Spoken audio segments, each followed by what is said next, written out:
పీపీఎల్ని రద్దు చేశారు. దానివల్ల నష్టపోయింది ఆంధ్ర రాష్ట్రం. సింగపూర్ ప్రభుత్వం ముందలకొచ్చి సింగపూర్ సంస్థలు ఆంధ్ర రాష్ట్రం చేసుకున్న ఒప్పందం అమరావతిని కలిసికట్టుగా అభివృద్ధి చేద్దామంటే వాళ్ళతో కనీసం చర్చించకుండా అది క్యాన్సిల్ చేశారు. దానివల్ల ఆంధ్ర రాష్ట్ర బ్రాండ్ పోయింది. ఇంకో పక్కన ఆంధ్ర రాష్ట్రానికి highest tax paying company Amar Raja battery. అలాంటి కంపెనీ పైన రేడ్లు చేసి పొల్యూషన్ చేస్తున్నారని ఆరోపణలు చేసి ఏకంగా పక్క రాష్ట్రం తెలంగాణకి ఆ కంపెనీని కూడా తరిమేశారు. దానివల్ల పోయింది ఆంధ్ర రాష్ట్ర బ్రాండ్. ఇంకోది లూలు గ్రూప్. ఈరోజు మనందరూ తెలుసు, భారతదేశంలోని అతిపెద్ద మాల్ డెవలపర్గా లూలు గ్రూప్ తయారైంది. ఆనాడు టెండర్లో వాళ్ళు పాల్గొని విశాఖపట్నంలో వాళ్ళకి భూమి వస్తే వాళ్ళతో ఎలాంటి చర్చించకుండా ఆ ఒప్పందం కూడా రద్దు చేశారు. దానివల్ల నష్టపోయింది ఆంధ్ర రాష్ట్రం, నాశనమైంది ఆంధ్ర రాష్ట్ర బ్రాండ్. అందుకే 2024 ఎన్నికల్లో 175 స్థానాలు కానీ 164 స్థానాలు అంటే 94% స్ట్రైక్ రేట్తో ఎన్డీఏ కూటమిని ప్రజలు గెలిపించారు. కూటమి నినాదం ఒకటే, ఒక రాష్ట్రం, ఒక రాజధాని, అభివృద్ధి వికేంద్రీకరణ.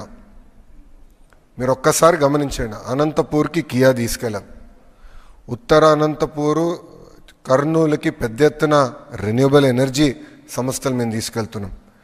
చిత్తూరు కడపకి ఎలక్ట్రానిక్స్ మ్యానుఫ్యాక్చరింగ్ సంస్థలు తీసుకొస్తున్నాం. కంప్రెస్డ్ బయోగ్యాస్ ప్రకాశంకి వెళ్ళింది. ఇంకా కృష్ణా గుంటూరు అమరావతి కాకుండా ఏకంగా క్వాంటమ్ వ్యాలీగా ప్రకటించాం. 158 క్యూబిట్ క్వాంటమ్ కంప్యూటర్ కూడా జనవరి మాసంలో ఇక్కడ రాబోతుంది. ఉభయ గోదావరి జిల్లాలో పెద్ద ఎత్తున మేము మన ఆక్వాని ప్రోత్సహిస్తున్నాం. కర్నూలుకి వచ్చేగల డ్రోన్ సిటీగా కూడా అక్కడ ప్రకటించాం. పెద్ద ఎత్తున పెట్టుబడులు కర్నూలు జిల్లా కూడా తీసుకొచ్చాం. క్యాంపకోలా లాంటి కంపెనీలు కూడా కర్నూలుకి తీసుకెళ్ళాం. ఇంకా ఉత్తరాంధ్రకు వచ్చేగల భారతదేశంలోనే అతిపెద్ద steel plant, data city, pharma కంపెనీలు, మెడికల్ డివైస్ మ్యానుఫ్యాక్చరింగ్, ఐటీ పరిశ్రమలు మేము ఈరోజు తీసుకెళ్తున్నాం. ఇవన్నీ మీకు ఎందుకు చెప్తున్నానంటే క్లస్టరైజేషన్ అనేది చాలా ఇంపార్టెంట్. క్లస్టరైజేషన్ అవుతే కంపెనీలకి వర్టికల్ హారిజాంటల్ ఇంటిగ్రేషన్ అవుతుంది. అంటే వర్టికల్ అంటే మొత్తం end to end ecosystem build చేయొచ్చు.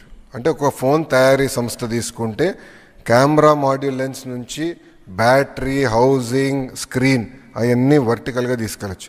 హారిజాంటల్గా వచ్చేగల ఇన్నోవేషన్, ప్రోటోటైపింగ్, కరికులం అంటే స్కిల్ డెవలప్మెంట్ ఇదంతా చేయగలుగుతాం. సో వర్టికల్ హారిజాంటల్ ఇంటిగ్రేషన్ కోసం పెద్ద ఎత్తున మేము ఈ క్లస్టరైజేషన్ని ముందలు తీసుకెళ్తున్నాం. చాలామంది నన్ను అడిగారు, కర్ణాటకకి బెంగళూరు ఉంది, తమిళనాడుకి చెన్నై ఉంది, ఆంధ్ర రాష్ట్రానికి ఏముందని.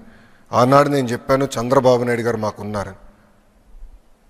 ఈరోజు చంద్రబాబు నాయుడు గారు ముఖ్యమంత్రి అయ్యారు కనుకనే మళ్ళీ పోయిన ఆంధ్ర రాష్ట్రం బ్రాండ్ ఈరోజు తిరిగి వచ్చింది. చంద్రబాబు నాయుడు గారు పదే పదే చెప్తున్నారు, ఇది CBN 4.0 అని, అంటే స్పీడ్ ఆఫ్ డూయింగ్ బిజినెస్. నేను స్పష్టంగా 4 ఉదాహరణలు మీకు చెప్పదలుచుకున్నా. మొదటిది ఆర్సిలర్ మిత్తల్. 2019లో ఆదిత్య మిత్తల్ని నేను డావోస్లో కలిసా. ఆనాడు చెప్పాను, మీరు రాండి ఆంధ్ర రాష్ట్రానికంటే, లేదు మేము పక్క రాష్ట్రానికి కమిట్ అయ్యాము, ఈసారి రాలేకపోవచ్చు అన్నారు. 2019లో ఓడిపోయాం, కానీ నేను టచ్లో ఉన్నా. గెలిచిన వెంటనే నేను ఆయనకి మెసేజ్ పెట్టి, మనం గెలిచాం, ఇప్పుడు మీరు ఆంధ్ర రాష్ట్రానికి రావాలంటే ఒక జూమ్ కాల్ ఏర్పాటు చేసుకున్నాం. సాయంత్రం సుమారుగా 6ంటికి. ఆయన 3 స్పెసిఫిక్ రిక్వెస్ట్ చేశారు. దాంట్లో ఒకటి NMDCతో ఒప్పందం కావాలి మాకు, MOU అంటే రా మెటీరియల్ టైఅప్ కావాలి, మార్కెట్ ప్రైస్ మేము కడతాం, కానీ MOU కావాలి, స్లర్రీ పైప్ లైన్ ద్వారా రా మెటీరియల్ తీసుకురావాలి, ఇది ఒక్కటి మీరు చేయించగలితే మేము వస్తాం అని వాళ్ళు చెప్పారు. అది నేను పొద్దున గౌరవ ముఖ్యమంత్రి గారితో చర్చించిన తర్వాత ఆయన గ్రీన్ సిగ్నల్ ఇస్తే వాళ్ళు చెప్పాను, మీరు ఓకే అని చెప్పండి ఆంధ్ర రాష్ట్రానికి, మీ ప్రాజెక్ట్ మన ప్రాజెక్ట్ అవుతుంది, నేనేం తీసుకొస్తాం, అది మా బాధ్యత అని చెప్పాను. ప్రధానమంత్రి గారితో 3 సార్లు ఈ విషయం గౌరవ ముఖ్యమంత్రి చంద్రబాబు నాయుడు గారు చర్చించారు. అందుకే ఈరోజు భారతదేశంలోనే అతి పెద్ద స్టీల్ ప్లాంట్ ఆంధ్ర రాష్ట్రానికి వస్తుంది. త్వరలో అక్కడ శంకుస్థాపన అయిపోతున్నాం. 2029 ఎన్నికలు వెళ్ళే లోపల కమర్షియల్ ప్రొడక్షన్ కూడా వస్తుంది. రెండో ఉదాహరణ డేటా సిటీ. పెద్ద ఎత్తున hyper scalers data centres Andhra రాష్ట్రంలో ఏర్పాటు చేయాలంటే ఆర్ భారతదేశంలోనే ఏర్పాటు చేయాలంటే వాళ్ళకి కొన్ని సందేహాలు ఉన్నాయి. అంటే data security, lawful interception, place of permanent establishment, retrospective taxation లాంటి కొన్ని కీలకమైన ఇష్యూస్ ఉన్నాయి. అది ఒక సంస్థతో మేము డిస్కషన్కి వెళ్ళినప్పుడు ఈ 4 మీరు రిజాల్వ్ చేయండి, ప్రాజెక్ట్ మేము విశాఖపట్నంలో పెడతామని చెప్పారు. అది నేను గౌరవ ముఖ్యమంత్రి గారు నేను కలిసికట్టుగా బాధ్యత తీసుకుని నేను ఐటీ మంత్రితో కోఆర్డినేట్ చేస్తే గౌరవ ముఖ్యమంత్రి గారు ఫైనాన్స్ మంత్రి గారితో కోఆర్డినేట్ చేసి భారతదేశంలోని ఈరోజు అది అతిపెద్ద ఇన్వెస్ట్మెంట్ అవుతుంది డేటా సెంటర్స్లో. మూడో ఉదాహరణ టాటా గ్రూప్.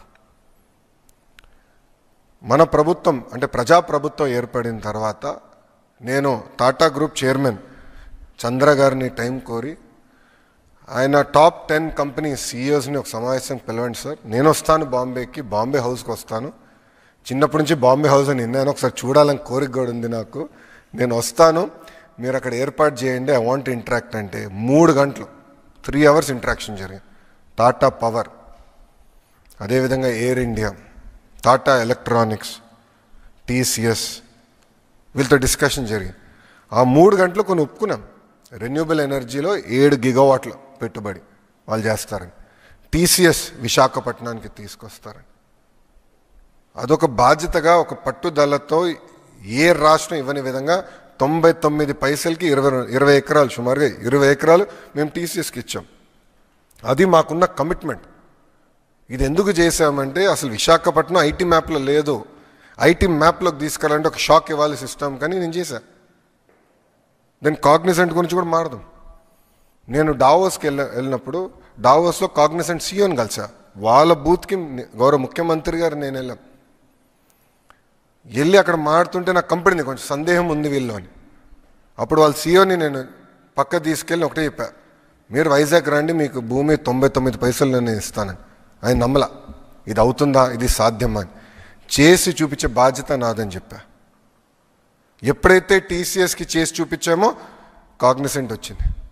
ఎస్, వీళ్ళు ఇచ్చిన మాట మీద నిలబడుతున్నారని వాళ్ళు వస్తాం జరిగింది. ఈరోజు కూటమి ప్రభుత్వ లక్ష్యం ఒకటే, 20 లక్షల ఉద్యోగాలు మేము కల్పించాలని. ఈరోజు అనేక రాష్ట్రాలు దేశాలతో ఆంధ్ర రాష్ట్రం పోటీ పడుతుంది. అందుకే ఒక టీసీఎస్ కానివ్వండి, కాగ్నిసెంట్ కానివ్వండి, మనకి ఏఎన్ఎస్ఆర్ కానివ్వండి, సత్వ, LG electronics, NTPC, Reliance, data city, ఆసిలర్ Mittal, ఇలా అనేక పరిశ్రమలు. అంటే 2014 నుంచి 24 వరకు జరిగిన ఒప్పందాల కన్నా మొన్న జరిగిన 14 నెలల ఒప్పందాలు ఎక్కువ, వాల్యూ ఎక్కువ, ఉద్యోగాలు కూడా ఎక్కువ కల్పిస్తున్నాం. అంటే ఒక పట్టుదలతో ఈరోజు కూటమి ప్రభుత్వం పనిచేస్తుంది. ఇంకా సింగపూర్ ప్రభుత్వంతో అయితే చంద్రబాబు నాయుడు గారికి ఉన్న అనుబంధం 1995 నుంచి ప్రారంభమవుతుంది. ఆనాడు లీ క్వాన్ యూతో మొదలైన ప్రయాణం ఈ రోజున్న గౌరవ ప్రధానమంత్రి లారెన్స్ వరకు కూడా ఆ అనుబంధం ముందరికెళ్తుంది. అధికారంలో ఉన్నా అధికారంలో లేకపోయినా సింగపూర్ ప్రభుత్వం గౌరవ ముఖ్యమంత్రి గారిని ఎప్పుడు ఒక రెస్పెక్ట్ అనేది ఇస్తూ జరుగుతుంది. అందుకే సింగపూర్ డెలిగేషన్లో గౌరవ ముఖ్యమంత్రి గారి నాయకత్వంలో నారాయణ్ గారు, టీజీ భరత్ గారు, నేను, అదేవిధంగా 5 ఐఏఎస్ అధికారులు మేము వెళ్ళాం. మా ప్రధాన లక్ష్యం రికార్డ్ని స్ట్రెయిటన్ చేయాలని. ఇది ఎందుకు నేను చెప్తున్నానంటే కనీసం వాళ్ళతో మాట్లాడకుండా ఏకపక్షంగా ఒప్పందాలు రద్దు చేసి అవినీతి ఆరోపణలు చేసి ఆ సింగపూర్ కంపెనీని పంపించేశారు. ట్రాన్స్పరెన్సీలో సింగపూర్ దేశం టాప్ 5 కంట్రీస్లో ఉంటుందండి. అవినీతి అనే పదం అక్కడ ఉండదు, ఆ డిక్షనరీలో ఉండదు. ఇన్వెస్టిగేషన్ అనేది కూడా వాళ్ళకి ఉండదు ఆ డిక్షనరీలో. అలాంటి దేశం పైన కావాలని అవినీతి ముద్ర వేసడానికి ప్రయత్నించారు. వాళ్ళు చాలా బాధపడ్డారు. దీనివల్ల నష్టపోయింది ఆంధ్ర రాష్ట్రం కాదు, భారతదేశం నష్టపోయింది. మన రెప్యుటేషన్ పోయింది. అందుకే రికార్డ్ స్ట్రైటన్ చేసేదానికి మేమందరం కలిసికట్టుకు వెళ్ళాం. సింగపూర్ ప్రెసిడెంట్ షణ్ముగరత్నం గారిని ఏకంగా కలిసాం. Senior minister Lee Hsien Loong గారిని కూడా మేము కలిసాం. Minister of manpower Tan See Leng, home minister Shanmugam గారిని, ఎంఓఎస్ దినేష్ వాసుదాస్ గారిని కూడా మేము కలుస్తాం జరిగింది. 4 రోజుల్లో గౌరవ ముఖ్యమంత్రి గారు 26 1-on-1 మీటింగ్లు పెట్టుకున్నారు. దాంతోపాటు ఫీల్డ్ విజిట్స్ కూడా చేశారు. నేను కూడా స్వయంగా 19 1-on-1 మీటింగ్లు పెట్టుకున్నాను. సుమారుగా 16 రౌండ్ టేబుల్స్ ఫీల్డ్ విజిట్స్ కూడా మేము చేస్తాం జరిగింది. టువాస్ పోర్ట్ కానీ, బిదాద్రి హౌసింగ్ ఎస్టేట్ కానివ్వండి, జురాంగ్ పోర్ట్ కానీ, సింగపూర్ స్పోర్ట్స్ స్కూల్ కూడా మేము సందర్శిస్తాం జరిగింది. IT, electronics, defence, food processing, drones, green energy, ports, data centres, semi conductors, real estate సంబంధించిన వర్టికల్స్ కూడా మేము అక్కడ ఉన్న కంపెనీలతో కూడా మేము చర్చిస్తాం జరిగింది. సింగపూర్కి సావరెన్ ఫండ్స్ ఉంది. అంటే జిఐసి తమసేక్ అనేది సింగపూర్ సావరెన్ ఫండ్. అంటే సింగపూర్ ప్రభుత్వం ఆ కంపెనీస్లో పెట్టుబడి పెట్టి వాళ్ళ ద్వారా ప్రపంచవ్యాప్తంగా ఇన్వెస్ట్మెంట్స్ చేస్తారు. మన దేశంకి వచ్చేగల ఎయిర్టెల్లో వాళ్ళకి ఇన్వెస్ట్మెంట్ ఉంది. అదేవిధంగా క్యాపిటల్ ల్యాండ్ అంటే హైదరాబాద్లో పెద్ద ఎత్తున వాళ్ళు రియల్ ఎస్టేట్ డెవలప్మెంట్ చేసే సంస్థ, దాంట్లో కూడా వాళ్ళు పెట్టుబడి ఉంది. వాళ్ళ కంపెనీలు కూడా మేము కలుస్తాం జరిగింది. ఒక అండర్స్టాండింగ్తో 5 ఏళ్ళలో 45,000 కోట్ల పెట్టుబడి ఆంధ్ర రాష్ట్రానికి తీసుకొస్తామని మేము ఒక ఒప్పందం కుదిరించుకున్నాం. రెస్పాన్స్ అనేది వాళ్ళ దగ్గర నుంచి అద్భుతంగా ఉంది. ఇదంతా యువతకి గుడ్ న్యూస్, జగన్కి బ్యాడ్ న్యూస్. ఈరోజు కూడా మీరు చూస్తే చంద్రబాబు నాయుడు గారు పదే చెప్తున్నారు, జగన్ అనే వ్యక్తి క్రిమినలైజేషన్ ఆఫ్ పాలిటిక్స్ చేస్తున్నాడు. మేమందరం అహర్నిశలు కష్టపడుతున్నాం. గౌరవ ముఖ్యమంత్రి గారు అయితే సింగపూర్లో 8 ఆయన మీటింగ్లు మొదలు పెడితే రాత్రి 11:30 వరకు మీటింగ్లు నిర్వహిస్తున్నారు. అంటే ఆంధ్ర రాష్ట్రానికి పెట్టుబడులు తీసుకురావాలి, యువతకి ఉద్యోగాలు ఉపాధి తీసుకురావాలని ఆయన అహర్నిశలు కష్టపడుతున్నారు. ఆయన అంత కష్టపడుతుంటే మేము కనీసం ఇంకో గంట ఎక్కువ కష్టపడాలని మేమందరం పరిగెడుతున్నాం. గౌరవ ముఖ్యమంత్రి గారితో పోటీ పడాలని ప్రతి మంత్రి మేము పరిగెత్తాం. ఇదంతా జరుగుతున్న సమయంలో ఒక వ్యక్తి, మురళీకృష్ణ అని ఒక వ్యక్తి సింగపూర్ ప్రభుత్వానికి ఈమెయిల్ పంపించాడు. అక్కడున్న మంత్రులందరికీ, అధికారులందరికీ, సింగపూర్ హై కమిషనర్తో సహా ఆ వ్యక్తి ఈమెయిల్ పంపించాడు. ఆంధ్ర రాష్ట్రంలో అన్స్టేబుల్ గవర్నమెంట్ ఉంది, రేపో మాపో ప్రభుత్వం మారిపోతుంది, మీరు ఆంధ్ర రాష్ట్రంతో ఒప్పందాలు చేసుకోదు అని క్లియర్గా అతను చెప్పారు. మేము అందరం ఆశ్చర్యపోయాం. మరి ఇంత కష్టపడుతున్నాం, పెట్టుబడులు తీసుకొద్దామని మేము ప్రయత్నిస్తాం, ఎవర్రబ్బాయి ఈ వ్యక్తి అని మేము చెక్ చేస్తే ఏకంగా ఆ వ్యక్తి పెద్దిరెడ్డి రామచంద్రారెడ్డి కంపెనీ పిఎల్ఆర్ కన్స్ట్రక్షన్స్లో పనిచేస్తున్న వాళ్ళతో అనేకసార్లు మాట్లాడారు. వైకాపాకి చెందిన మాజీ ఎమ్మెల్యేలతో కూడా అతను మాట్లాడారు. మొత్తం రికార్డు మా దగ్గర ఉంది.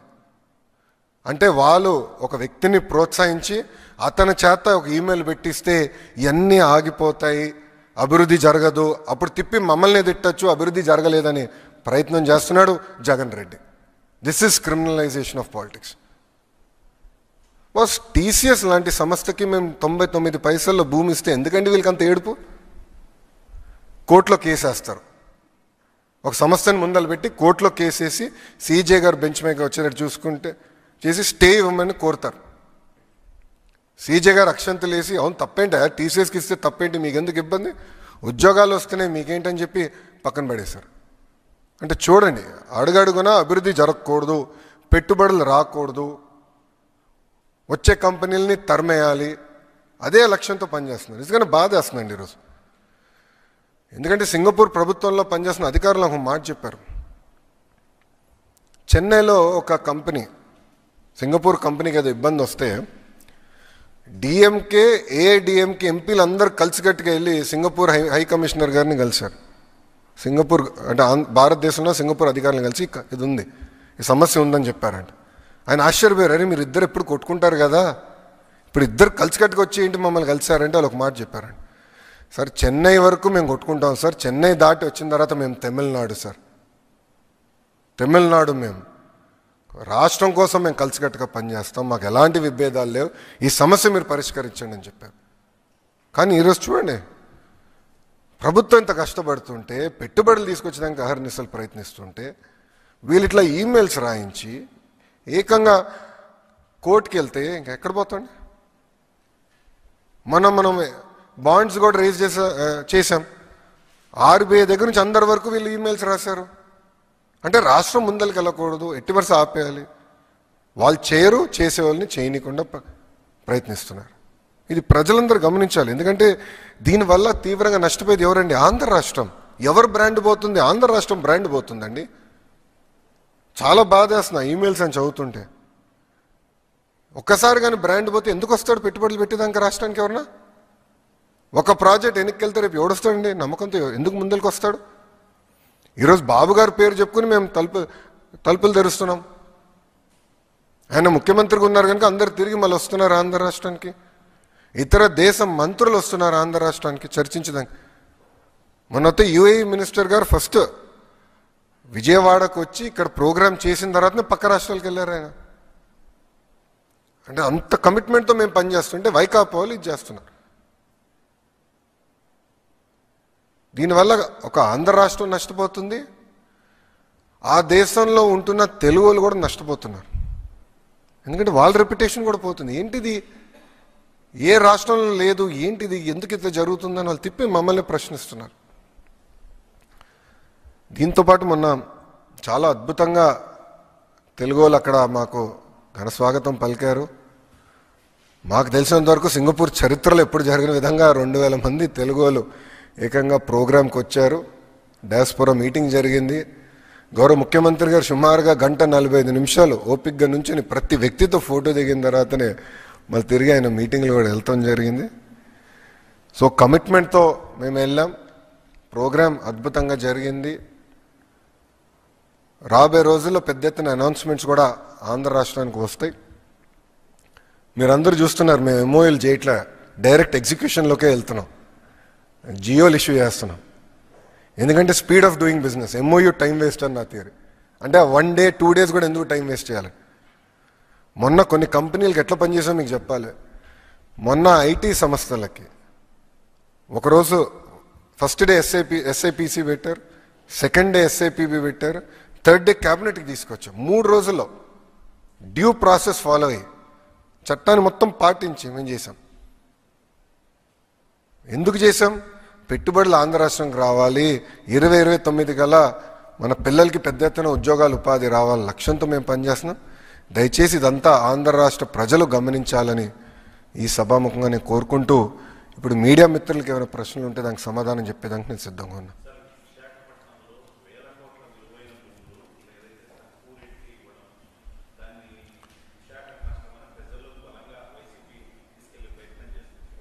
నేను భారతీ సిమెంట్స్కి ఇవ్వలేదే, హెరిటేజ్ ఫుడ్స్కి ఇవ్వలేదే. ఎవరికి ఇచ్చా? ఒక టీసీఎస్కి ఇచ్చా, కాగ్నిసెంట్కి ఇచ్చా, అతిపెద్ద డేటా సిటీ కోసం ఇచ్చా. తప్పేంటి?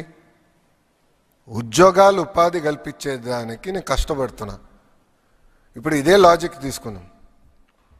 నాకు ఈ 99 పైసల ఐడియా ఎక్కడి నుంచి వచ్చింది? గౌరవ ప్రధానమంత్రి గారి దగ్గర నుంచి వచ్చింది. మోడీ గారు గుజరాత్ ముఖ్యమంత్రిగా ఉన్నప్పుడు వెస్ట్ బెంగాల్లో Tata Motors Tata nano plant పెట్టాలని ప్రయత్నించారు. ఆ రోజు పెద్ద ఎత్తున ఉద్యమం జరిగి ఆ ప్లాంట్ రానికుండా చేశారు. అప్పుడు నరేంద్ర మోడీ గారు రతన్ టాటా గారికి ఫోన్ చేసి, మీరు గుజరాత్కి రండి, టాటా మోటార్స్ కావాల్సిన మొత్తం భూమి నేను రూపాయికి మీకు ఇస్తానని చెప్పారు. అది కొంతమంది లిటిగేట్ చేశారు, సుప్రీంకోర్టు వరకు వెళ్ళింది. సుప్రీంకోర్టు చాలా స్పష్టంగా దేశ ప్రయోజనాల కోసం, యువత కోసం ఆ నిర్ణయం కరెక్ట్ అని తేల్చి చెప్పేసింది. సో తప్పేంటండి? ఇప్పుడు వీళ్ళు 1000 కోట్లు అంటున్నారు, మళ్ళీ ఎందుకు 1 ఎకరం కూడా అమ్మలేకపోయారు 5 సంవత్సరాల్లో? వాళ్ళు ప్రయత్నించారు అమ్మేదానికి. లూలుకి ఇచ్చిన భూమి 750 కోట్లు విలువైన భూమి అని వాళ్ళు వేశారు ఆక్షన్. ఒక్కడు వేయలేదు ఆక్షన్. ఎందుకండి? అరే ఉద్యోగాలు రావాలి, పెద్ద ఎత్తున పెట్టుబడులు రావాలి. అరే వాళ్ళ పార్టీలో ఉన్న వాళ్ళే చెప్పారు, కంప్యూటర్ అన్నం పెడుతుందా అని 1995లో చెప్పిన వాళ్ళండి వీళ్ళు. 1995లో చెప్పారు వీళ్ళు. ఈరోజు చూడండి హైదరాబాద్ ఎలా అయిందో. వీళ్ళ మాట వింటే ఇంకేమైనా రాష్ట్రం ఎంత నష్టపోతుంది, యువత ఎంత నష్టపోతారు.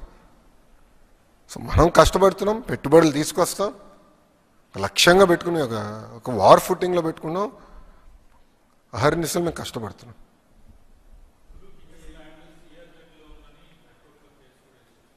లేదండి, ఇట్ ఈస్ నాట్ ఇన్ సిఆర్సెట్, so not to be worried.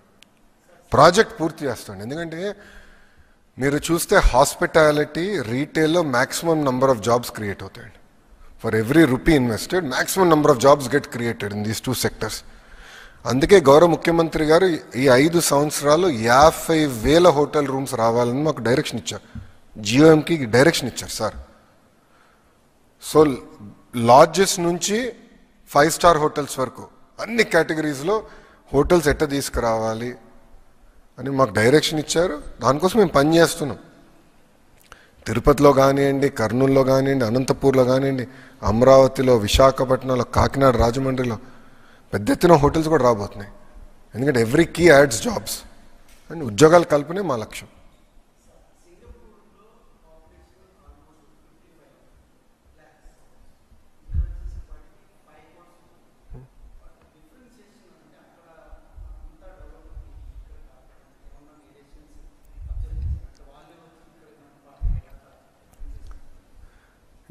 Differentiation ఏంటి చెప్పాలంటే, ప్రభుత్వ కొనసాగింపు.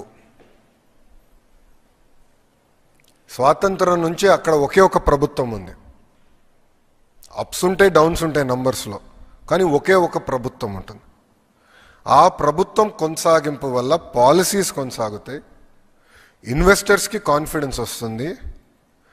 పెట్టుబడులు పెట్టేదానికి వస్తే ఎస్ ఈ ప్రభుత్వం ఉంటుంది, చాలా క్లియర్గా డైరెక్షన్ ఇస్తున్నారు, ఎస్ వీళ్ళు ఉంటారన్న భరోసా ఉంటుంది. ఈరోజు ఏమైంది, ఆంధ్ర రాష్ట్రంలో 5 సంవత్సరాలు టీడీపీ ఉండే, మేము చెప్పాం, కంపెనీలు తీసుకొచ్చాం. 5 సంవత్సరాలు వేరే ప్రభుత్వం వచ్చింది, ఉన్న కంపెనీలు తరిమేసినాయి. ఇప్పుడు మేము ఎక్కడికి వెళ్తే వాళ్ళు ఒకటే అడుగుతున్నారు, మీరు గ్యారంటీ ఇస్తారా జగన్ అధికారంలోకి రాడని వాళ్ళు అడుగుతున్నారు. ఎందుకంటే మేము అందరూ నష్టపోయాం గతంలో, మళ్ళీ అతను రాడని మీకు గ్యారంటీ ఇస్తారా అని అడుగుతున్నారు. సో ప్రభుత్వం కొనసాగింపు అనేది చాలా చాలా అవసరం. ఈరోజు భారతదేశం ఇంత స్పీడ్గా ముందరికి వెళ్తుందంటే, ఇతర దేశాలతో పోల్చితే ఇంత స్పీడ్గా ముందరికి వెళ్తుందంటే దానికి కారణం కేంద్రంలో continuity of government. The end goal is very clear, Viksit Bharat. $30 trillion economy మేము అవ్వాలి అని గోల్ పెట్టుకున్నారు, పని చేస్తున్నారు. భారతదేశంలో కూడా మేము గోల్ పెట్టుకున్నాం, $2.4 ట్రిలియన్ ఎకానమీ. ఒక గోల్ పెట్టుకుని పనిచేస్తే, ప్రభుత్వం కొనసాగింపు అనేది ఉంటే పెద్ద ఎత్తున పెట్టుబడులు వస్తాయి, ఇన్వెస్టర్కి కాన్ఫిడెన్స్ వస్తుంది. ఇప్పుడు సింగపూర్ గురించి మాట్లాడుతున్నాం, చైనా కూడా అభివృద్ధి అయింది కదా. ఎంత పెద్ద దేశం, ఎంత పెద్ద పాపులేషన్ ఉంది, ఆల్మోస్ట్ 1.3 బిలియన్ పాపులేషన్, అభివృద్ధి చెందారు కదా. సో ప్రభుత్వం కొనసాగింపు అనేది చాలా చాలా అవసరం, ఇది ప్రజలు గమనించాలి.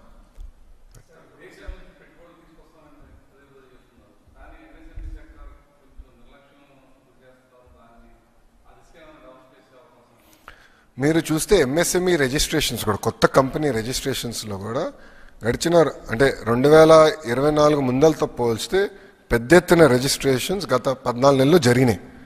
ఉద్యోగాలు కూడా వచ్చినాయి, ఇన్సెంటివ్స్ కూడా వచ్చే సెప్టెంబర్ మాసంలో మేము విడుదల చేస్తున్నాం. 100% ఎంఎస్ఎంఈస్కి, ఇతర సంస్థలు కూడా ఇన్సెంటివ్స్ అని విడుదల చేస్తున్నాం. గౌరవ ముఖ్యమంత్రి గారు మమ్మల్ని చాలా స్పష్టంగా ఇన్సెంటివ్స్ పైన కూడా కొంచెం సందేహాలు ఉన్నాయి. ఎందుకంటే ప్రభుత్వ కొనసాగింపు లేదు కనుక దానివల్ల ఇబ్బందులు ఎదుర్కొన్నారు ఇన్వెస్టర్స్. దానికి ఒక మోడల్ ఏర్పాటు చేయమని మాకు కూడా చెప్పారు. అంటే ఒక గ్యారంటీ, మీ ఇన్వెస్టర్కి మేము ఇన్సెంటివ్స్ గ్యారంటీ చేస్తే అది సావరెన్ గ్యారంటీ లాగా ఉండాలి, ఒక మోడల్ వర్కౌట్ చేయండి అని మాకు చెప్పారు. అది మేము ఆల్రెడీ ఈ ట్రిప్లో టీజీ భరత్ గారు నేను డిస్కస్ చేశాము. మేము హోప్ఫుల్లీ ఇంకొక 1 మంత్లో ఒక మోడల్ తీసుకొచ్చి క్యాబినెట్కి తీసుకెళ్తాం.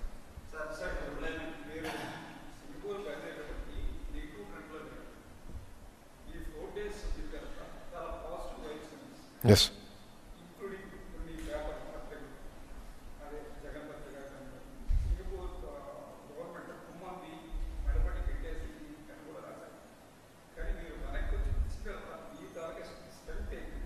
అంటే మీరు చూస్తే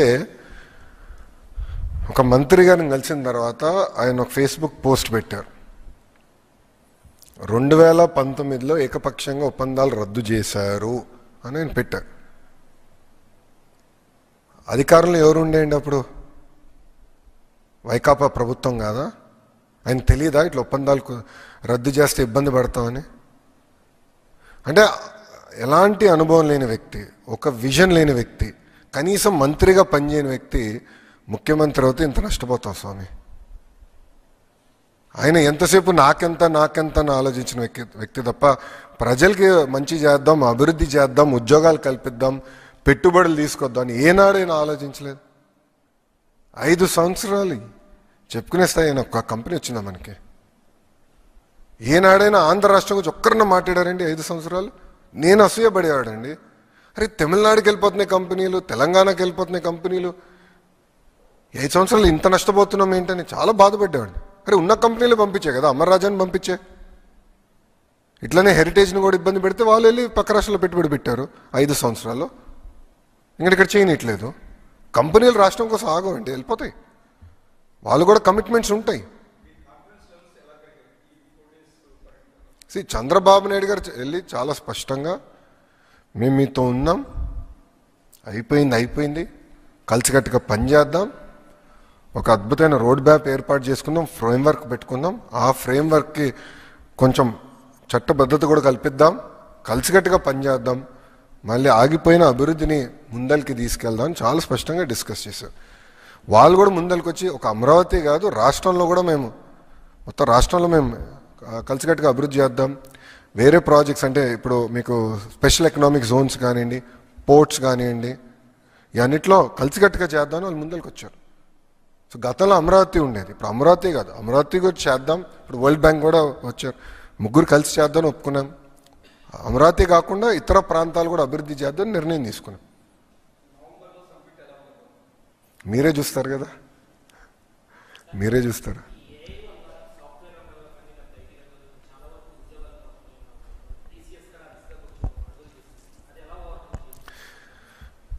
కృష్ణ, ఇప్పుడు every industrial revolution creates more jobs than the jobs it removes. Very simple logic అమ్మా. First, second, third, fourth industrial revolution చూస్తే హిస్టరీ షోస్ దట్. కానీ హిస్టరీ కూడా ఏం చెప్తుందంటే ఏ దేశం అయితే ఆ మార్పు కోసం సిద్ధంగా ఉంటుందో, రెడీగా ఉంటుందో, ఆ దేశం ఎక్కువ ఉద్యోగాలు క్రియేట్ చేస్తుందని. ఇప్పుడు మనకు తెలుస్తుంది ఏఐ, మెషిన్ లెర్నింగ్, క్వాంటమ్ దిశగా ప్రపంచం మొత్తం వెళ్తుంది. అందుకే నేను యాప్షీ చైర్మన్ గారికి చెప్పా, మా ఏఐ ఎంఎల్ మన కరికులంలో కంపల్సరీ మ్యాండేట్ చేయాలి. గౌరవ ముఖ్యమంత్రి గారు స్వయంగా క్వాంటమ్ కంప్యూటర్ని తెప్పిస్తున్నారు.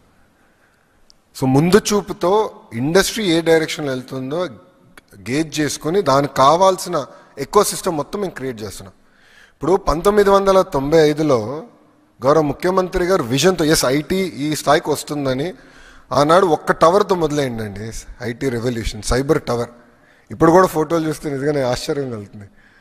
ఒక టవర్ ఉంటుంది, ఒక సింగిల్ రోడ్ ఉంటుంది, చుట్టుపక్కల కొండలు ఉంటాయి, కొండలు గుట్టలు ఉంటాయి. ఈరోజు చూడండి అదే హైదరాబాద్, మెట్రో ఉంది, పెద్ద పెద్ద కంపెనీలు వచ్చిన ISB, Microsoft, rest is history. Right? అట్లా ముందు చూపుతో ఏ ప్రభుత్వం అయితే యువతని ట్రైన్ చేసి ఫోకస్డ్గా చెప్పి ఇది డైరెక్షన్, ఇది మన భవిష్యత్ అని చెప్తారో దానివల్ల మనకు ఉద్యోగాలు క్రియేట్ అవుతాయి. అది కానీ మన భారతదేశం మిస్ అవుతే వేరే దేశం గెయిన్ అవుతుంది. One second.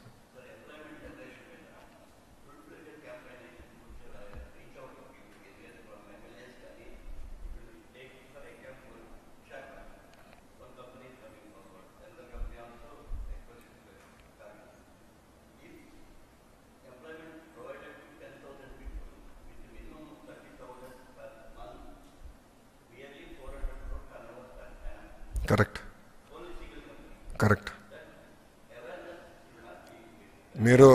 మేము ఐ థింక్ టెంటేటివ్గా September we will be launching TCS అండి. అంటే వాళ్ళు ఆల్రెడీ లొకేషన్ చూసుకున్నారు, ఫిట్ అవుట్ జరుగుతుంది. Cognizant I think around October we are going to finish. Then campaign కింద మేము తీసుకెళ్తాం. We'll explain it to public. I take your point.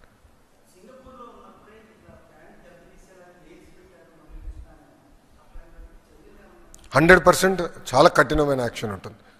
అది మేము సీరియస్గా తీసుకుందాం నిర్ణయించుకుని. గౌరవ ముఖ్యమంత్రి గారు అక్కడి నుంచే డైరెక్షన్స్ ఇచ్చారు.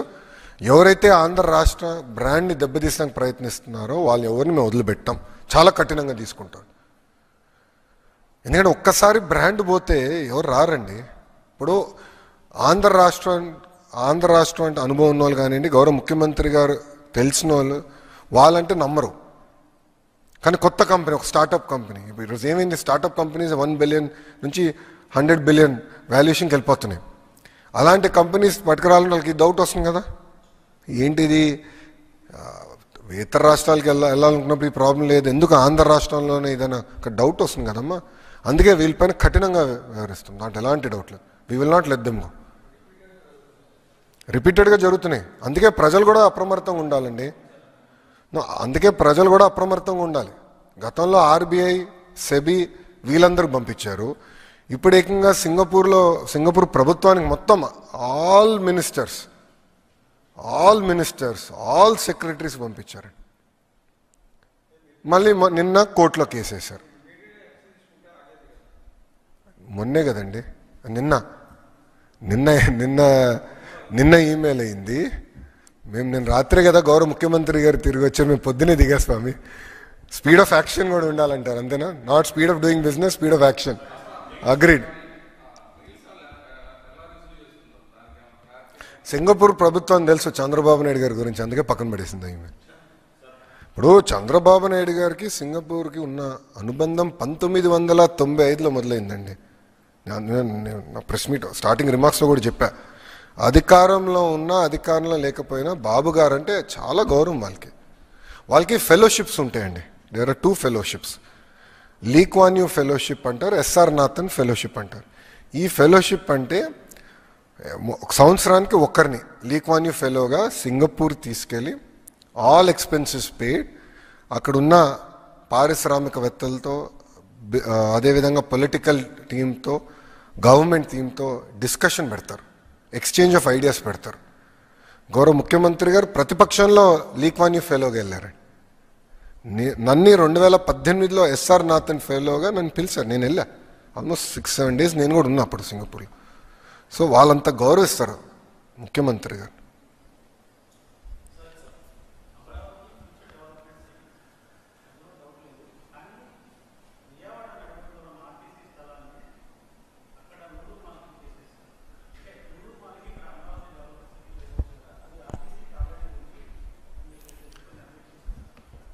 అభివృద్ధికి అబ్జెక్ట్ చేసే వాళ్ళు కొంతమంది మాడుతూనే ఉంటారు సార్. ఇప్పుడు ఈరోజు పాపులేషన్ ఎక్కడ ఎక్కువ ఉందండి? యాజ్ ఆఫ్ టుడే విజయవాడలో ఉంది. దేనికి వాడని భూమి తీసుకెళ్ళి ఇస్తాలో తప్పేంటి? ఇప్పుడు ఇదే మాట నేను ఇన్నుంటే హెచ్సిఎల్ వచ్చేది కాదు స్వామి. ఇదే మాటగా నేను ఇన్నుంటే హెచ్సిఎల్ వచ్చేది కాదు. ఎందుకంటే అక్కడ కొంత భూమి ఆర్టీసీ భూమి ఉంటే నేను ఆర్టీసీకి వేరేది ఇక్కడ భూమి ఇచ్చి హెచ్సిఎల్ ఓపెనింగ్కి ఇది కావాలి అని చెప్పి నేను తీసుకునే భూమి ఆ రోజు. ఈరోజు ఎంతమంది పనిచేస్తున్నారు అక్కడ? 4500 మంది ఒక హెచ్సిఎల్లో పనిచేస్తున్నారు. Because government has to take bold decisions. అభివృద్ధికి సంబంధించిన బోల్డ్ డెసిషన్స్ మేము తీసుకుంటాం. 1995లో బాబు గారు అంత బోల్డ్ డెసిషన్స్ తీసుకున్నారు అనుకునే హైదరాబాద్ ఈరోజు ఈ స్థాయికి వచ్చిందండి. అరే చాలామంది ఎగతాళి చేయలేదా అన్నాడు, శంషాబాద్కి 5000 ఎకరాలు ఎందుకని. ఈరోజు చూడండి, ఒక్కసారి వెళ్ళి చూడండి ఆ ఎయిర్పోర్ట్ని. One of the best airport in the country అండి అది. Today also I'm very proud. బెంగళూరుతో పోల్చిన, చెన్నై వదిలేసేయండి దారుణంగా ఉంటుంది, బట్ బెంగళూరుతో పోల్చిన, ఇతర ఎయిర్పోర్ట్తో పోల్చిన Hyderabad is one of the best airport. ఇంకొక 100 సంవత్సరాలు వాళ్ళకి కావాల్సిన ఎక్స్పాన్షన్ మొత్తం అక్కడే చేసుకోవచ్చు. ఈరోజు బెంగళూరు ఏంటి, ఎయిర్పోర్ట్ ఫుల్ అయిపోయింది, వేరే ఎయిర్పోర్ట్ కట్టుకోవాలంటున్నారు. రెండు ఒకేసారి మొదలైనాయి కదా పనులు. That is vision. ఒక విజన్ ఉన్న నాయకుడు ఏంటంటే రాబోయే 100 సంవత్సరాలకి అవసరం ఏంటని ఆలోచించి చేస్తారు. దానివల్లే కదా ఈరోజు ఔటర్ రింగ్ రోడ్ ఎవరు డిజైన్ చేశారు? అప్పుడు చంద్రబాబు నాయుడు గారు కదా. మెట్రో ఎవరు డిజైన్ చేశారు? చంద్రబాబు నాయుడు గారు కదా అన్నాడు. ఈరోజు చూడండి ఎంత ఉపయోగపడుతుందో తెలంగాణకి. హైదరాబాద్ అదృష్టం ఏంటంటే బాబు గారి దగ్గర నుంచి తర్వాత కూడా ఏ ముఖ్యమంత్రి అయినా, రాజశేఖర రెడ్డి గారు అయి ఉండొచ్చు, రోసయ్య గారు అయి ఉండొచ్చు, కిరణ్ కుమార్ రెడ్డి గారు అయి ఉండొచ్చు, కేసీఆర్ గారు కూడా అయి ఉండొచ్చు. అందరూ హైదరాబాద్ని అభివృద్ధి చేసిన వాళ్ళే. జగన్ లాగా అభివృద్ధి ఆపిన వాళ్ళు కాదు. That is the luck, greatest luck of Hyderabad అండి. మన దౌర్భాగ్యం ఏంటంటే ఇలాంటి పులివెందల ఎమ్మెల్యే ఉంటాం మనకి.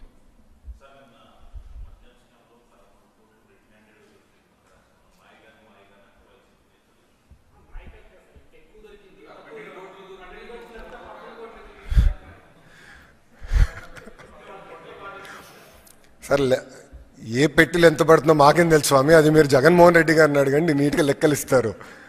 ఇప్పుడు నేను ఒకటే అండి, మన ప్రజలందరూ ఒక్కసారి గుండెపైన చేయబెట్టుకుని ఆలోచించాలి. ఆనాడు ఎలాంటి బ్రాండ్స్ ఉండేయండి? ప్రజలు కావాల్సిన బ్రాండ్లు ఏనాడైనా ప్రభుత్వం ఇచ్చిందా? బియర్ బ్రాండ్లు అన్నీ తరమే లేదా పక్క రాష్ట్రాలకి? ఈరోజు అద్భుతమైన పాలసీ మేము తీసుకొచ్చాం, ట్రాన్స్పరెంట్ పాలసీ తీసుకొచ్చామండి. Zero political involvement policy, zero. ఈరోజు పక్క రాష్ట్రాల నుంచి డెలిగేషన్స్ వచ్చి మీ పాలసీ ఏంటి, ఎట్లా అమలు చేస్తున్నారని మన దగ్గర నేర్చుకుని వెళ్తున్నారు పక్క రాష్ట్రం నుంచి వచ్చి. Transparent policy. లిక్కర్ విషయంలో మొదటి రోజు నుంచి మేము ఆందోళన చేసాం. మేము చెప్పాం, కల్తీ మద్యం అమ్మి ముందల బాబుల్ని చంపేస్తున్నారు, దీనివల్ల ప్రజలు తీవ్రంగా ఇబ్బంది పడుతున్నారు, లివర్ సిరోసిస్ పెరుగుతుంది, లివర్ ఫెయిల్యూర్స్ అవుతున్నాయి, ఎక్కువ మంది చనిపోతున్నారని పదే పదే చెప్పాం. రెండోది బ్రాండ్ కిల్లింగ్ చేస్తున్నారు అని మేము చెప్పాం. ఇప్పుడు జెనసిస్ ఏంటి కేసు? మొత్తం brand killing. There is a very well laid out protocol. ఒక బ్రాండ్ని ఇంట్రడ్యూస్ చేయాలన్నా, ఒక బ్రాండ్ని తీసేయాలన్నా ఎక్సైజ్ పాలసీలో చాలా క్లియర్ ప్రోటోకాల్ ఉన్నాయి. అన్నీ వయలేట్ చేసి ఏకపక్షంగా చేశారు. డబ్బులు ట్రాన్స్ఫర్ అయింది, చెక్లో ట్రాన్స్ఫర్ అయింది. విచిత్రం ఏంటంటే ఒక లిక్కర్ కంపెనీ 400 కోట్ల బంగారం ఎప్పుడు ఉంటుందండి? అది రా మెటీరియలా మద్యానికి బంగారం? 400 కోట్లు అంటే మాకున్న ఇప్పటివరకు బయటకు వచ్చింది. ఇంకెంతుందో, ఇంకా 5 సంవత్సరాల రికార్డులు కదా, టైం పడుతుంది. 400 కోట్ల రూపాయలు విలువైన బంగారం ఒక లిక్కర్ కంపెనీ కొనింది అంటే ఎవరికి వెళ్ళిందా బంగారం? Simple question. దాని ముందర వాళ్ళు ఎప్పుడు కొనలేదు, దాని తర్వాత ఎప్పుడు కొనలేదు. అంటే 5 సంవత్సరాల ముందర వాళ్ళు ఎప్పుడు బంగారం కొనలేదు, ఈ 5 సంవత్సరాల తర్వాత ఏనాడు బంగారం కొనలే. మళ్ళీ అప్పుడే ఎందుకు కొన్నారు? అది కూడా 400 కోట్ల రూపాయలు విలువైన బంగారం, ఇంతంత కాదు. అంటే అంటే ఎంత అద్భుతమైన ఇన్వెస్ట్మెంట్ చేశారో అవినీతిలో కూడా నాకు అర్థమైంది అప్పుడు. ఎందుకంటే అప్పుడు బంగారం ధర కూడా తక్కువ ఉండే, ఇప్పుడు విపరీతం పెరిగిపోయింది. అంటే క్రిమినలైజేషన్ ఆఫ్ పాలిటిక్స్కి ఒక అద్భుతమైన ఉదాహరణ ఒక్క లిక్కర్లోనే అడ్డగోలుగా క్రిమినలైజేషన్ చేశారు. ఇప్పుడు ఆధారాలతో మాకు దొరికినాయి. అదాన్ డిస్టిలరీస్కి డబ్బు వెళ్ళింది, అదాన్ డిస్టిలరీస్ నుంచి పిఎల్ఆర్ కన్స్ట్రక్షన్కి డబ్బులు వెళ్ళినాయి వితౌట్ ఎనీ అగ్రిమెంట్. అదే జగన్ గారిది అంటున్నాడు ఆయన. అదే అర్థం చేసుకోవాలి స్వామి మీరు. ఇది డబ్బులు నాది కాదు జగన్ అని చెప్తున్నాడు ఆయన. అది అర్థం చేసుకోవాలా? అంటే మీరు చూడండి ఎంత అన్యాయమో. చెక్ అండి, పిఎల్ఆర్కి వెళ్ళింది. కాదని చెప్పమనండి, వాళ్ళు నేను ఛాలెంజ్ చేస్తున్నా ఈరోజు. పాపాల పెద్దిరెడ్డిని నేను ఛాలెంజ్ చేస్తున్నాను. రాలేదని చెప్పమనండి, ఐఎమ్ ఛాలెంజింగ్ హిమ్.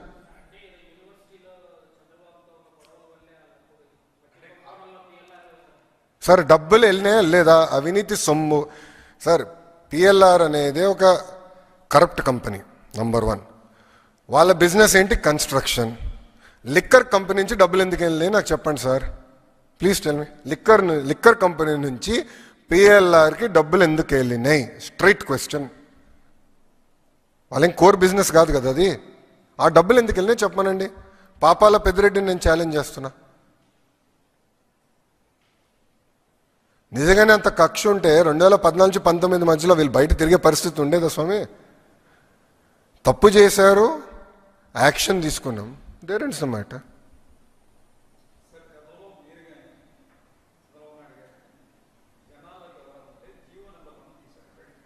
అవును,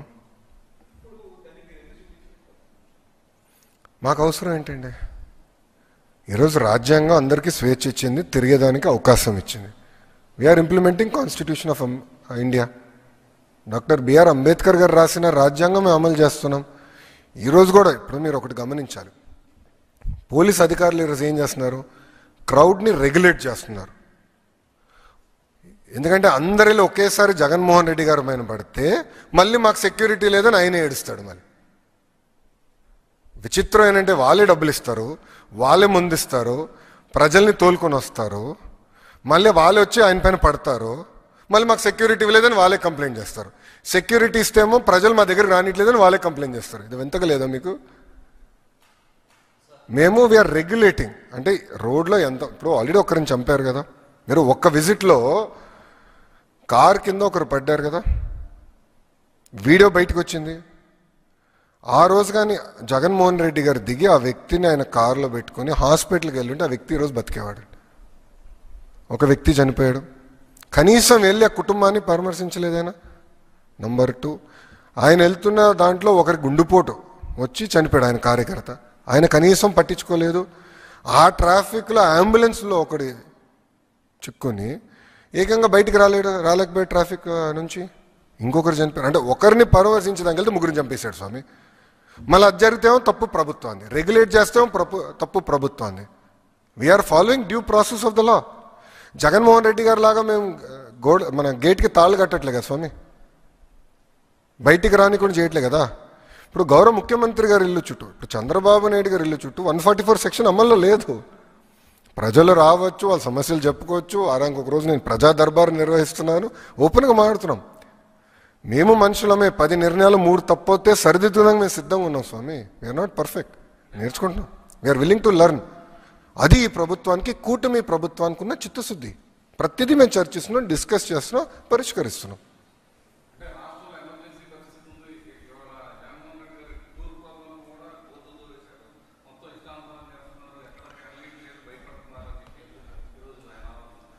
భయ్యా, కన్స్ట్రక్షన్ ప్రాజెక్ట్లో వాళ్ళు ఏదో మట్టి తీస్తే అది ప్రభుత్వానికి సంబంధం ఎట్లవుతుందండి? మీరు విజువల్ చూసారు, అది అక్కడ కన్స్ట్రక్షన్ జరుగుతుంది, వాళ్ళు వేరే దానికోసం మట్టి తీశారు. వాళ్ళకి ఏదో పైప్ లైన్ వేయాలని వాళ్ళు మట్టి తీస్తే అది తీసుకొచ్చి మా పైన రుద్దుతారు. నంబర్ 1. నంబర్ 2, ఎమర్జెన్సీ లాంటి వాతావరణం ఉంటే జగన్మోహన్ రెడ్డి గారి ఇంటి నుంచి బయట అడుగుపెట్టేదాకా ఉంటుందండి అవకాశం. చంద్రబాబు నాయుడు గారు ప్రతిపక్షంలో ఉంటే ఇదే గేట్కి తాళగట్టారండి, తాడుగట్టారు. రానిలే మమ్మల్ని బయటికి. ఈరోజు జగన్మోహన్ రెడ్డి గారు ఆగే తిరుగుతున్నాడు కదా, ప్రతిపక్షంలో ఉన్న ముఖ్యమంత్రి స్థాయిలో హెలికాప్టర్స్ గిర్రని తిరుగుతున్నాడు కదా బా.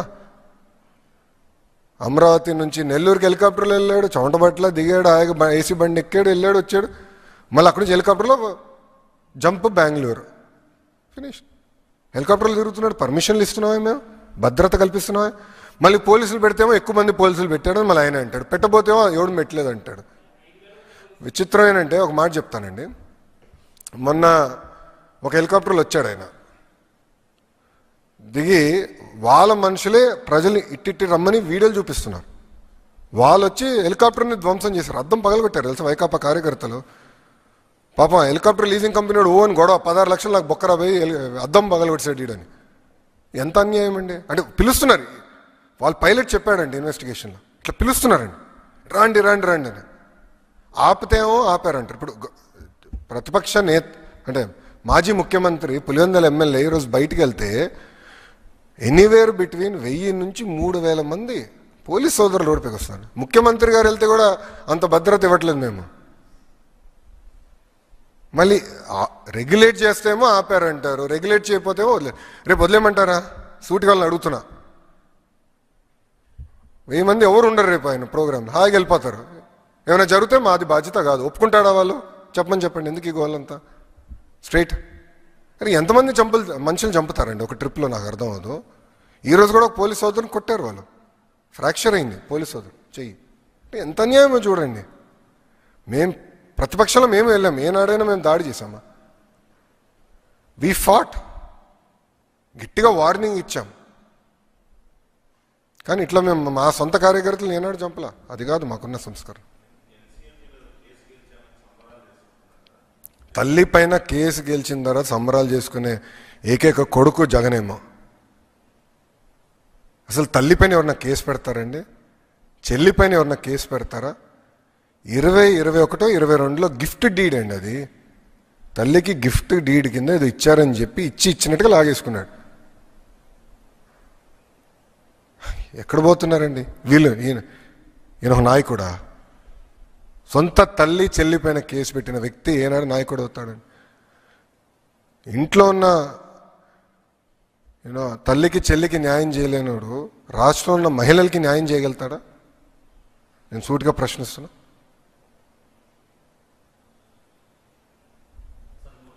Yes sir.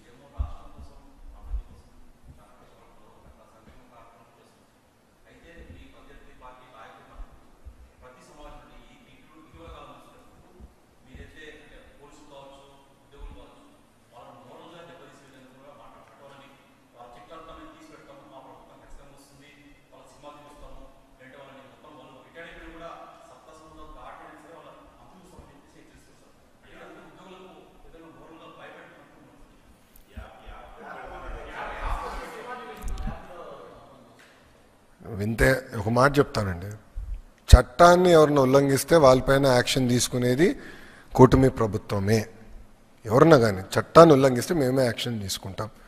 మా ప్రభుత్వంలో ఎవ్వరూ చట్టాన్ని ఉల్లంఘించరు, not under the leadership of Chandrababu Naidu గారు. I'm very clear. సో ఎవరికి ఎలాంటి ఇబ్బంది ఉండదు. రాష్ట్రాన్ని హాయిగా అభివృద్ధి చేసుకుంటూ ముందరికి వెళ్దాం. కెపాసిటీ కూడా చాలా బిల్డ్ చేయాలి. సో ఇటు ఐఏఎస్లో కానీ ఐపీఎస్లో కెపాసిటీ బిల్డింగ్ కూడా చాలా చాలా అవసరం. బిల్డ్ చేసి ఫారెన్ ఎక్స్పోజర్ విజిట్స్ కూడా చాలా చేయాల్సిన అవసరం ఉంది. ఒక అవగాహన రావాలి. ఎందుకంటే మేమే ఆశ్చర్యపోయామండి. టూఎస్ పోర్ట్కి వెళ్ళాం, కొత్త పోర్ట్ సింగపూర్ది. టూఎస్ పోర్ట్కి వెళ్ళాం, అసలు ఎంత టెక్నాలజీ వాడారో మేమే ఆశ్చర్యపోయాం. అన్బిలీవబుల్ టెక్నాలజీ వాడేశారు. అంటే they are ready, future proof అయిపోయారు వాళ్ళు.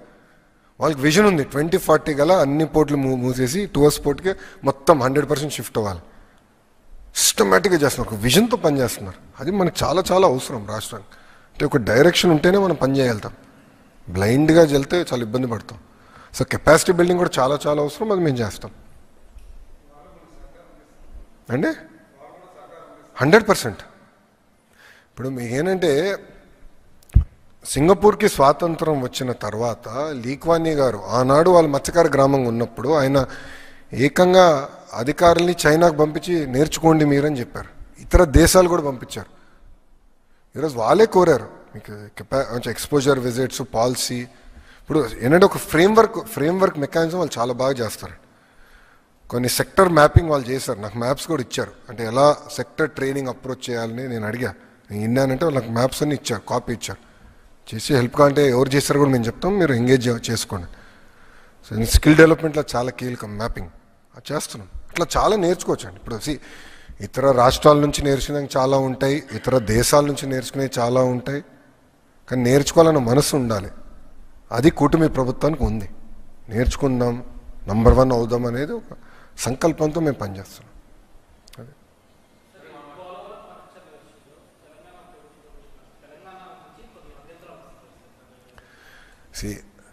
తెలుగు వాళ్ళ కోసం పెట్టిన పార్టీ తెలుగుదేశం పార్టీ.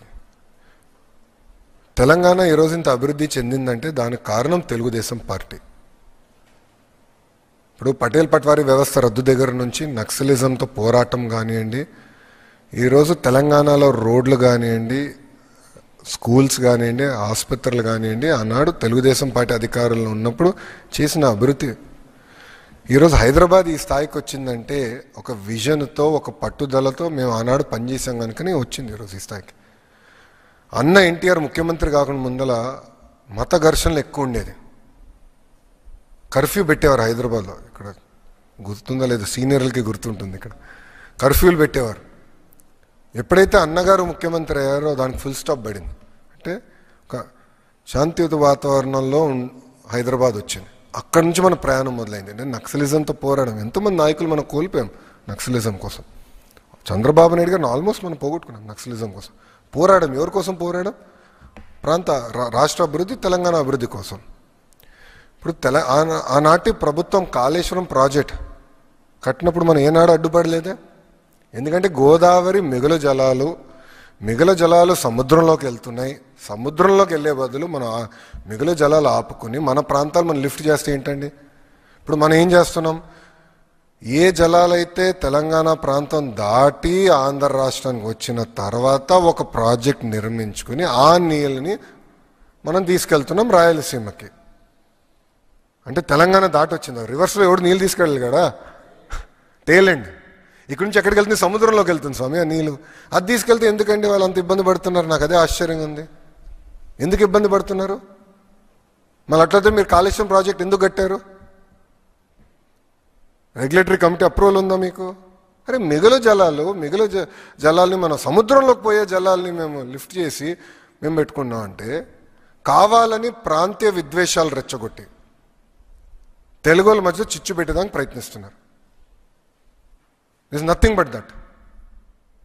ఇప్పుడు నేను ఒక మాట చెప్తున్నా అండి, తెలంగాణలో పెట్టుబడులు వచ్చినప్పుడు ఏనాడైనా మేము ఆపామా, అడ్డుకున్నామా? ఏనాడైనా ఒక లెటర్ రాసామా? కేంద్ర ప్రభుత్వానికి వెళ్ళి రాకూడదు, ఇది చేయకూడదు, అది చేయకూడదు, ఏనాడైనా మేము అడ్డుకున్నామంటే తెలంగాణ ప్రాంత అభివృద్ధి కోసం? లేదు. ఎందుకంటే తెలుగు వాళ్ళ కోసం పుట్టిన పార్టీ తెలుగుదేశం పార్టీ. తెలంగాణ అవ్వచ్చు, ఆంధ్ర రాష్ట్రం అవ్వచ్చు, అండమాన్ నికోబార్ అవ్వచ్చు, తెలుగు వాళ్ళు ఎక్కడున్నా వాళ్ళు హాయిగా ఉండాలి, అన్ని రంగాల్లో నంబర్ 1 ఉండాలనేది మా లక్ష్యం. అన్నగారు అందుకే పార్టీని స్థాపించారు. అలాంటిది ఈరోజు కావాలని రాజకీయ లబ్ధి కోసం ప్రాంతీయ విద్వేషాలు రెచ్చగొడుతున్నారు. సింపుల్. ఇది మిగులు జలాలు కాదు అని వాళ్ళు చెప్పమనండి. సముద్రంలోకి వెళ్ళే జలాలు కాదు అని వాళ్ళు చెప్పమనండి. నేను సూటిగా ప్రశ్నిస్తున్నా. సార్ సముద్రంలోకి వెళ్తుంది కదా సార్, కంఫర్ట్ లేదా మనకి? మిమ్మల్ని అడుగుతున్నా, కంఫర్ట్ లేదా మనకి? No 1 second. మనకు కంఫర్ట్ లేదా? మిగులు జలాలు సముద్రంలోకి వెళ్తుంది, నంబర్ 1. నంబర్ 2, ప్రాజెక్ట్ ఎక్కడ కడుతున్నాం? తెలంగాణ భూభాగమా, ఆంధ్ర భూభాగమా? ఆంధ్ర భూభాగం. ఆంధ్ర ఎక్కడుందండి? ఆఫ్టర్ తెలంగాణ కదండి. కృష్ణా గోదావరిలో ఆంధ్ర కమ్స్ లిటరలీ టేల్ అండి. ఆంధ్ర రాష్ట్రం తర్వాత ఇంకే రాష్ట్రం లేదు, సముద్రం ఉంది మనకి. కరెక్ట్. ఇక్కడ కడితే వాట్ ఈస్ ద ప్రాబ్లం? సముద్రంకి వెళ్ళే నీళ్ళు మేము ఆపుతున్నాం. మళ్ళీ కాళేశ్వరం ఎందుకు కట్టారు వాళ్ళు? స్టడీ చేసి కట్టారా? స్టడీ చేసి కట్టారా? Straight question I'm asking. అక్కడ ఒక రూల్, ఇక్కడ ఒక రూలా? అంటే ప్రాంతీయ విద్వేషాలు రెచ్చగొడతాం కాదండి. ప్రాంతీయ విద్వేషాలు రెచ్చగొట్టి రాజకీయ లబ్ధి పొందాలనే కదా వీళ్ళ స్ట్రాటజీది. I will accept that. ఎందుకు ఒప్పుకోవాలి? మేము మాట్లాడతాం. We have right to talk. Telugu వాళ్ళ కోసం ఉందండి Telugu Desam party. We have right to talk.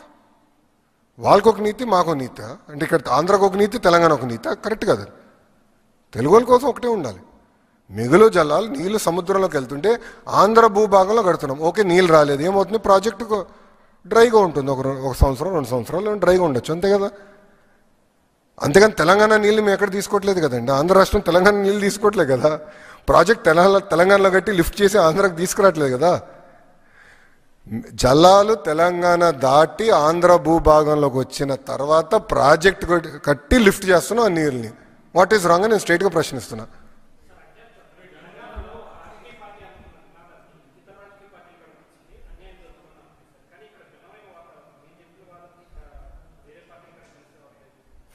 అది మాడదాం, డిస్కస్ చేద్దాం. మీరు అడిగారు కనుకనే నేను స్పందించేది. దీనిపైన మాట్లాడతాం, 100% మాట్లాడాలి. చర్చ జరగాలండి, తప్పే ఉంది. ఎప్పుడు చర్చ జరగాలనేది నేను కోరుకునే వ్యక్తి. అది మీరు వాళ్ళని అడగాలి, నన్ను అడుగుతాం స్వామి.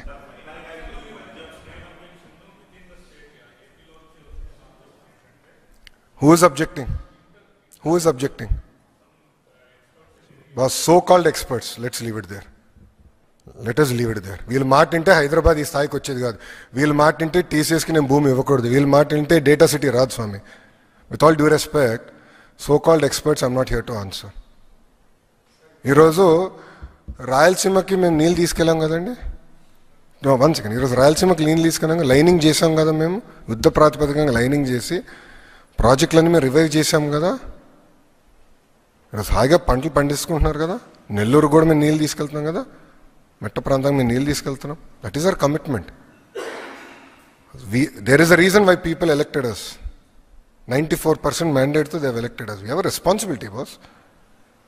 వీళ్ళందరూ మాటలంటే ఇంకేం పనులు చేయలేం మనం. అక్కడ ఇంట్లో కూర్చోమంటారు వీళ్ళందరూ. I'm very clear on my subject. చాలా స్టడీ చేసాం, చాలా హోంవర్క్ చేసాం. అసలు నదుల అనుసంధానం is most important for the country. మన సముద్రంలోకి ఒక్క చుక్క నీరు కూడా వెళ్ళనీకూడదు. We have to protect our water boss. యుద్ధాలు జరుగుతున్నాయి నీళ్ళపైన ఆల్రెడీ. నీళ్ళ కోసం యుద్ధాలు జరుగుతున్నాయి. సముద్రంలోకి పోయే నీళ్ళు నేను ఆపుతున్నా స్వామి. లిటరలీ సముద్రంలోకి వెళ్ళే నీళ్ళు నేను ఆపుతున్నా. What is their problem? వాళ్ళ నీళ్ళు, ఎవరి నీళ్ళు నేను దోచుకోవట్లేదు. ఇది దేవుడిచ్చిన వరం. గోదావరి మిగల జలాలు మేము ఆపుతున్నాం. ఇప్పుడు కృష్ణాలో కూడా వరద వచ్చింది కదా, మొత్తం లిఫ్ట్ చేసాం. ఆల్మోస్ట్ 80% ఫిల్ అయినాయి మన ప్రాజెక్ట్స్ అని. ఆ రిజర్వాయర్స్ అని ఇంకా 20% పెండింగ్ ఉంది, అది కూడా ఫిల్ చేస్తాం మేము. ఇక్కడ కూడా ఇప్పుడు నీళ్ళు వెళ్తుంది. నేను ఈరోజు వచ్చినప్పుడు కూడా బాధపడే, సముద్రంలోకి నీళ్ళంతా వెళ్తుంది కదరా, ఏదో చేయాలి. బాధ కలిగింది. ఎందుకంటే water is very very important. కాపాడుకోవాలండి, అందరం కలిసికట్టుగా కాపాడుకోవాలి నీరు.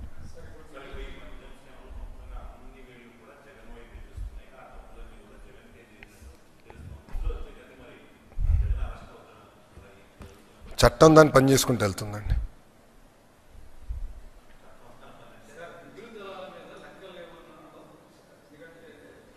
సార్ నాకు అవన్నీ వద్దు సార్. నేను సింపుల్గా అడుగుతున్నా, నీరు సముద్రంలోకి వెళ్తుంది, ప్రతి సంవత్సరం వెళ్తుంది. నీరు తెలంగాణ భూభాగం దాటి ఆంధ్ర భూభాగంలోకి వచ్చిన తర్వాత ప్రాజెక్ట్ నిర్మించి లిఫ్ట్ చేస్తున్నాం. ఓకే, అనుకుందాం ఒక సంవత్సరం నీళ్ళు రాలేదని, ప్రాజెక్ట్ ఖాళీగా ఉంటుంది. What is the problem? మిగులు జలాలు ఉన్నప్పుడే లిఫ్ట్ చేస్తాం కదా. మేము వెళ్ళి కాళేశ్వరం చిల్లు పెట్టాం కదరా స్వామి. ఏంటండి ఇది? అంటే కామన్, మీరు ఏమనుకోదు, ప్రాంతీయ విద్వేషాలు రెచ్చగొడతాం కాదండి ఇది. ఇప్పుడు ఆ రోజు నిజంగానే తెలంగాణని ఇబ్బంది పెట్టాలనుకున్నప్పుడు కాళేశ్వరంకి అడ్డు తిరిగి ఉండొచ్చు కదా, వెళ్ళి గొడవ చేసి ఉండొచ్చు కదా, కేంద్రంతో పోరాడి ఆపిచ్చి ఉండొచ్చు కదా. చేయలేదు కదా మేము ఇలాంటి పనులు. ఎందుకంటే అరే తెలుగు వాళ్ళు ఎక్కడున్నా హాయిగా ఉండాలి, కలిసికట్టుగా మనం పని చేయాలి. ఓకే, రాష్ట్రాలు విడిపోయినాయి, దట్స్ ఎ డెసిషన్. బట్ కలిసికట్టుగా తెలుగు వాళ్ళ ప్రయోజనాల కోసం కలిసికట్టుగా పని చేద్దామని చెప్పాం. What is wrong in that? We stand by that. ఈరోజు కూడా తెలుగుదేశం పార్టీ ఏనాడు తెలంగాణ వ్యతిరేకంగా పనిచేయలేదు. మేము ఏనాడు పనిచేయలేదండి. Last 10 years we have never worked against and we will not work. ఎందుకు చేయాలి? అందరం కలిసికట్టుగా పని చేయాలి, అందరం కలిసికట్టుగా ముందరికి వెళ్ళాలి. That's our agenda. కాళేశ్వరంకి ఉందండి, కాళేశ్వరంకి ఉందా? I'm asking a straight question sir. I have right to ask, sir. When they are questioning me, I have right to ask that question. I have right to ask certain political parties. Please allow me to finish. I have right to ask certain political parties when they're trying to draw politics and gain political gain out of this issue. I have right to ask. I will answer to CWC. You don't worry about it. I'll get my clearances. You don't worry about it. That much TDP is capable, boss. Are Vishaka steel plant ne kaapadam, boss. NDA ప్రభుత్వం ఇది రెండోసారి అండి విశాఖ ఉక్కుని కాపాడింది. We know what data is. We know what excess water is. We know how to get it done. We'll get it done. We have absolutely no issue.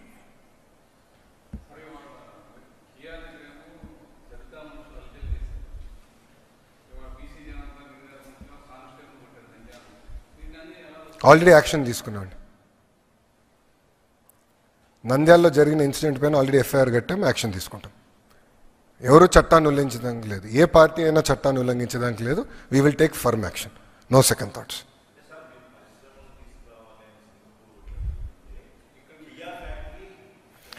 C boss, కొంతమంది ఇద్దరు ముగ్గురు గొడవ చేసానికి వెళ్ళినప్పుడు కఠినమైన యాక్షన్ తీసుకున్నాం. We have taken action.